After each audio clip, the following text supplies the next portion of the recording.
Welcome to Next Play. What's going on, everybody? Welcome to Next Play. Super pumped to have AJ Henning on, Northwestern wide receiver. So thanks for coming on, man. Thanks for having me. Absolutely.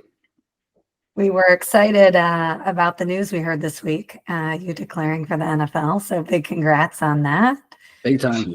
Appreciate it. Yeah, that's huge. That's amazing. So I love to start, this podcast always with something that makes athletes generally uncomfortable, but to let our listeners know your accolades and your amazing career at how old are you, by the way, at the young age of 23? Yeah, well, this is impressive. So you were a 4-star recruit coming out of high school, the 17th best wide receiver in the country, and a top player in Illinois. 2019 Chicago Sun-Times Player of the Year, 2019 Illinois Gatorade Player of the Year, 2019 Southtown Player of the Year, Daily Herald Player of the Year, Edgy Tim Player of the Year, selected in the 2020 All-American Bowl. You committed to Michigan and was the school's highest ranked recruit in the 2020 class. COVID, huh? That was the start of COVID there. Yeah. Your junior season, you were all Big Ten selection as a return man and was named Special Teams Player of the Year.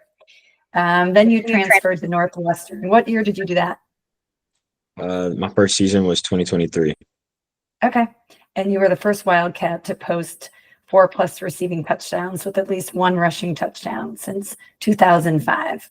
And then this year, congratulations, 2024 All Big Ten Special Teams Honorable Mention.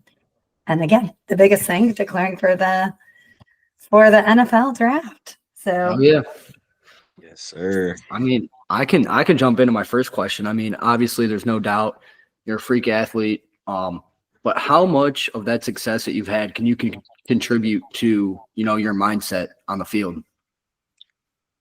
I think it's a big part of mindset. I think people don't realize how big your mindset and your demeanor going into a game or going into practice, how much that means going into it. I feel like I play my best when I'm have a calm mind and I go into a game, feeling calm and feeling like I'm ready to play, knowing I'm prepared and ready to play. And then just, every time I step on the field, I feel like I'm the best player on the field, and just having that mindset, going out there, believing in yourself, believing in your preparation, knowing that you put in the work to, make the play when the play comes to you. I think gives you that mental edge and mental advantage, because it starts with belief. I mean, once you believe you can do something, you put in the work, you put in the hours, and then you go out there and you're able to execute it. For sure. Who was your role model in that? Did you have somebody that guided you in them? I don't know, having that sort of immediate belief, or was it just, internal and just who you are? I think it started out internal and who I was. I mean, my mom would always encourage me to do my best and try to be the best in everything that I did, in the classroom. I mean, my sister, she's in medical school right now. So she was top student in everything that she did. So I always want to be like her in the classroom. She was always reading. She was always doing all these cool things, earning all these awards in school. So I was always looking up to her, wanting to be the best I could be in school. And then I found my element. I didn't feel as comfortable in the classroom as I did on the field, but I found my niche on the field, and I always felt like I wanted to be the best every time I stepped on the field. So it started with the inner belief, kind of just finding my way and finding my groove as an athlete. And then, there were definitely people who I looked up to as my mom, parents, and definitely my sister is one of them who, took that mindset in and just made it my own, Absolutely. Sure. Yeah, I know we mentioned, obviously, NFL coming up. What do these next couple months look like for you? Yeah, so the next couple months is really unique. I feel like this is the first time where I'm entering that unknown part of my career. Dating back into say middle school, there's as you guys know, there's a big Catholic, it's you can get recruited to go to these private schools and Catholic recruitment process. But, I ultimately chose the public school in my area, which was really good. And, I knew where I was going. And then following high school, I, obviously picked the college, chose Michigan out of high school. And And then now it's sort of at this crossroads where like I'm training, I'm preparing for the next level, preparing for, combine, pro day and stuff like that. And, you don't really know where you're going to end up, but you're just, putting in the work each day and, hoping somebody takes a chance on you. But so I'll be training down in Nashville for a few months and then getting ready for my pro day and combine training and getting ready for the next level. Yeah. Do you anticipate it being like tougher at the NFL level in like the sense of like how sharp your mindset needs to be, or do you think it'll be kind of similar to, the college level? Mindset wise, I would definitely, I feel like I have a good regimen as far as taking it, like approaching the game. Obviously Absolutely. like the physical side of things. Obviously you get to the next level, it's obviously going to be different. I mean, when you make the transition from high school to college, it's not easy. And then, I have friends who play in the NFL. They say it's not easy, just like, the workload and, the physicality of the game and just mentally just grasping a NFL playbook and stuff like that is not, it's not easy by any means, but like anything, if you put in the work and you put in the time, I mean, I feel like you'll reap the benefit of that. But as far as just like my mindset of approaching the game, I always try to approach it the same way because I know the work that I put in to get to this point, and I know that I would never cheat myself in any situation to heading into a game or a practice or anything like that. Absolutely. When you talk about things outside of your control, right? When you're like, I'm entering the unknown, as a psychotherapist, I always say anxiety wakes up in the unknown, right? When people, often that's when they get ahead of themselves and worry or doubt could creep in. So for you, have you faced adversity or moments in your life in the sports world where that doubt has creeped in, whether it's injury or whatever, and how have you managed that? Yeah. I mean, I feel like a big part of being an athlete is like the greatest thing about sports is always how you can take lessons from the game and apply them to your actual life. And I think adversity is a big one. Life isn't going like this, right? There's peaks and valleys and there's going to be tough days. And in sports, there's going to be tough days. There's going to be days you walk off the practice field and you're not feeling like you had your best day.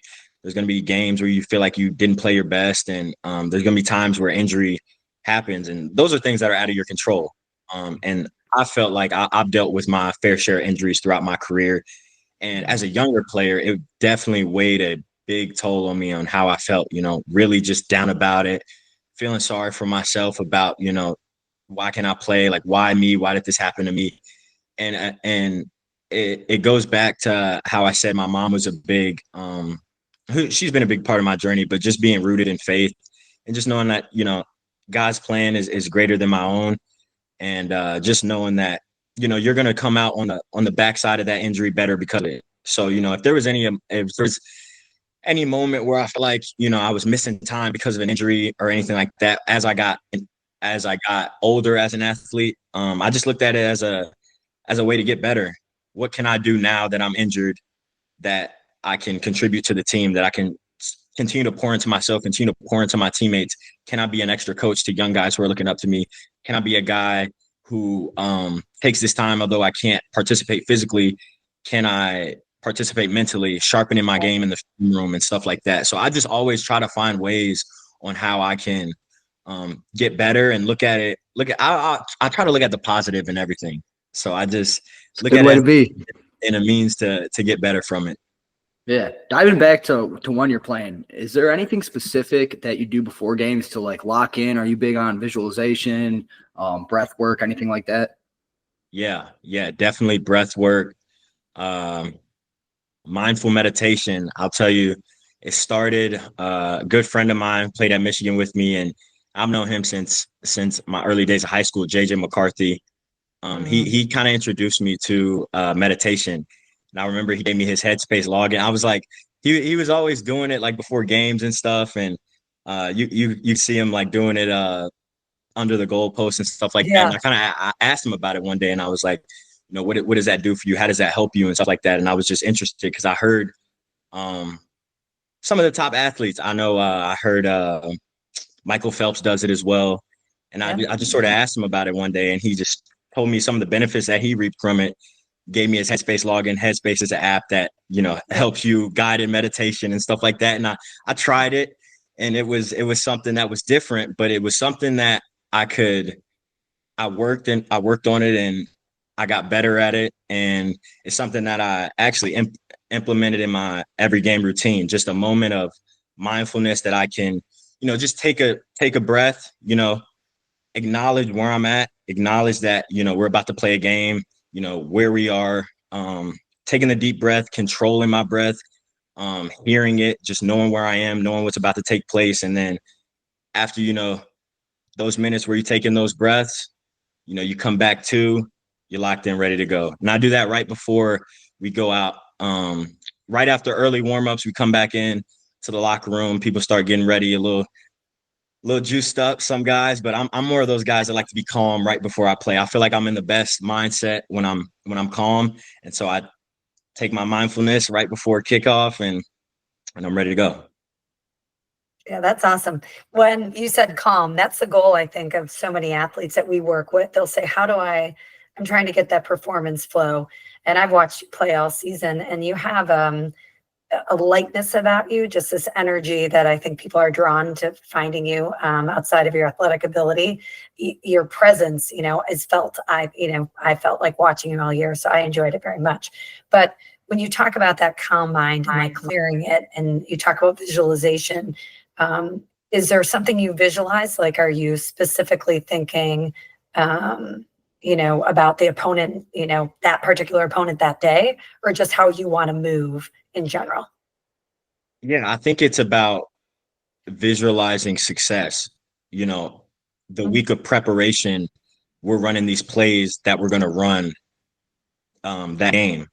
So if it's like, a deep ball down the sideline that I know is going to get called on a certain situation, I'm trying to visualize success of me catching that pass. Or, if I had that rep in practice where I caught it, I'm thinking about that same rep and how I can, mimic that same play that I had in practice. And I don't feel like I was always that way. I feel like as a young athlete, especially when I got to college, and it was pretty tough for me just picking up a college playbook and just the different nuances of just figuring out college football. I oftentimes got, my coach used to call it paralysis by analysis, and you just, you overthink. And I'm so prepared that, I'm thinking so much, and I'm so prepared that I can't do my job to the best of my ability. I'm not playing as fast as I can be. Yeah. But like, once I got over that hump, I started to really see myself grow as an athlete, and being able to get to that space where I'm calm and I can be free and play in this free state. Yeah. That's hard to do. I mean, that's the goal of every athlete, right? To just play in the moment, and football is such a physical sport. Owen, you played up to what? Yeah, played with Covey. Yeah, he was You did. You played with Covey. Yeah. I have a question. Yeah, I have a question though. It's 3rd and 10. You get to pick any route. Guys pressing you. What are you running? I'm just running right by him. Go route. All day, baby. All day. Yeah. Go route. All right. I got to ask, because punt returner, it's got to be the worst job. I mean, there's no getting around. It's got to be the worst job. Like, what's the mindset back there when you're just, waiting for that punt? Like, I mean, are you not scared shitless back there? I think I had a coach one time say it takes a crazy man to go back there and stand back there and catch punts. And I think it is one of the underrated, hardest jobs to do in all of football, especially doing it at a high level. Being able to track the ball and catch punts is not an easy thing to do, and that's why everybody doesn't do it. But I think being back there, having the trust and belief in the rest of the punt return team weighs big on my mindset going into, like, okay, I'm about to field this punt. Having the trust and belief that those guys are going to do their job, so that it makes my job easier. Like, I'm going to catch the ball and I'm going to run with it after. So I'm just really focused on the ball and just blocking out everything else so that I can do my job. And then when I catch the ball, from there, we're just playing ball. but Go time, yeah. I think it starts with the trust and belief that you have in the other guys that are on the field with you. Yeah. You like Well, kick return or punt return better? I like punt return. I like punt return. Yeah. Yeah, unusual in that way. I mean, when Yeah. you're talking about all the skills, right, that people have to develop, they don't just happen. So when you're saying you're focusing on just the ball and blocking everything out, that is a skill, but because you can't just remove fear for some people, it takes the practice of it and being able, like you said, to lean into trust. Do you have a mantra that is something you use and say to yourself over and over again, as part of your practice at all? Sports mantra? Sports mantra. I do. I go back to this video of Aaron Donald, just like having positive self-talk to himself before the Super Bowl. And I had always like done that to myself. Like as we're running out the tunnel, I'm talking to myself, telling myself, every time you touch the ball, you're going to score. Every time the ball in the air, it's yours. Anytime there's an opportunity for you to make a play this game, it's going to happen. Like just saying this out loud as I'm running out the tunnel, just to like get myself. So it's not technically a mantra, but I do like practice positive self-talk right before the game to get myself in a mindset of, we're about to play, you're about to do this, and you're about to impact the game in a big way. And, you believe in yourself and you're going to go out there and do it. Yeah, we call that feedback loop over here at Pure Sports Mindset. It's those that have a good, how they talk to themselves. It impacts the way they play. I mean, it obviously has for you. Mine for my intramural league at school is this kid can't guard me. So yeah. Yeah, but another question for you. How would you say you define mental toughness? How would I define mental toughness? I mean, I would say how you take on the peaks and valleys of life. Like we talked about, it's not always going to be linear. It's not always going to be one way. I mean, to be able to have back against the wall and fight through adversity that's a skill. And so to be able to have that toughness to persevere through, it takes a certain type of person to do that. And I think the way that you respond to any type of moment you're in or any type of adversity that you're facing shows a lot about who you are as a person and how tough you are mentally. For sure. The reset respond, for sure. I agree. It's an absolute skill. Okay, so Owen made fun of me and said it's not true. So I'm just going to check in with you.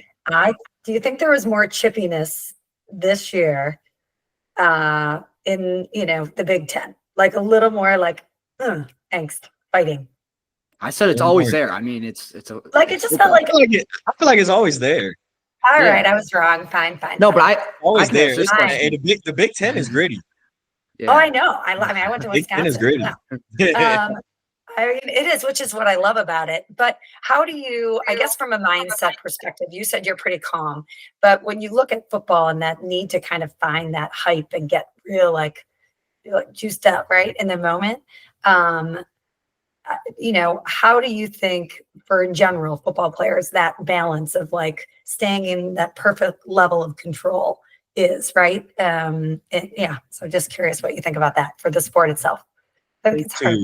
I think you have to find the balance between the level of physicality and how you approach it. It varies from play to play because, if you're too physical, if you're too amped up, too juiced up, you could, it could be detrimental to the team. Like you get a flag, you get a penalty. So it's just like finding that happy medium in between, like, all right, like I can get away with this. Like you said, it's a little more chippy. Sometimes you can get away with a little more, but I can get away with this. But this is right on the edge. Maybe the ref is pulling back, like, if you do that again, I'm gonna call it or something like that. But I think you just have to find the balance. And I think it varies from player to player. Like some players are more physical than others. And but it's just a mindset. And it's just a mindset. Yeah. Okay, so if you're mic'd up, if they allowed mic'd up out there, what are you saying? What are we hearing? Are you out there? Are you talking? Come on, give me something. You probably can't. Hey, I have a better question. No, come on, it's a good question. Give me something. What are you saying? You talked a lot of shit. I'm taking one of Owen's mantras. You can't guard me. I'm taking that one. Right? That one gets said. That one gets said a lot. Yeah. How about, all right, if there's a scrum in the middle, someone cheap shots Covey, are you flying in there? Oh yeah, Yeah. it's going down. It's going down. I love it. Yeah, I love the brotherhood that exists. It's like fun to watch, you know?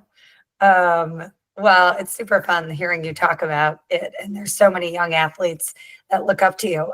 Do you feel that? Do you feel you know, that you are a role model? Have you felt that in your career? Yeah, I think it's really cool to just reflect on, how many, young athletes look up to me. I got younger cousins, and my little brother, he's a huge football fan, and just a fan of me in general. I just, want to be a role model to, all the younger athletes who look up to me, just because I've been in that position before. I've looked up to an athlete, and I wanted to be on stage one day declaring for the NFL, and having an opportunity to play at the next level. So just going through my whole journey and just seeing where I've come and where I am now, I just want to be a role model to the younger generation and younger athletes coming up. Just to, if I did it, why can't you do it? Why can't you go out there and put in the work and put in the time and effort to try to be your best both on and off the field, and eventually get into a position where you're chasing your dream and you're one step away from your childhood dream. So yeah, I definitely do feel it, and it's a sense of pride that I do not take lightly, because I know a lot of eyes are on me, and I know how much it means to those young kids. Yeah, it does. Yeah, so many of them. Okay, so Pack or Bear in the draft, where are you going to go? If I said anything but the Bears, I mean, my parents would it would be bad at home. But I mean, I was a Bears fan growing up. I've been Bears. I've been Bears my whole life. So I say Bears, right. But I mean, if the Packers wanted to pick me, I mean, I'd be blessed to go to any of the. Yeah, there you go. Teams, Okay, all right. I'll take it. Oh, do you have anything else for him while we have him on the phone here? No, I think that's it for me. I've enjoyed, hearing a little bit more about your story and kind of how you approach the game. That's great to hear. So lastly, I guess, when will you kind of know, like, what is the next, So, like I said, I'll be training for Pro Day Combine until March, and then the draft is in April. So I'll figure out, where we're going, what next steps are. That's awesome. Yeah. Well, we'll be rooting for you, and we really appreciate you coming on the podcast. Like I said, so many athletes love to hear about the mental part of the game and the mindset, and I think there's more and more attention being drawn to it. So for you to take the time to come talk to us, we really appreciate it. So I just want to thank you. And if you want to hear more mental tips, join us on our next episode of Next Play, or check us out online at puresportsmindset.com. And again, thanks, AJ. Good luck. Thank you. Thank you guys for having me. Appreciate you guys.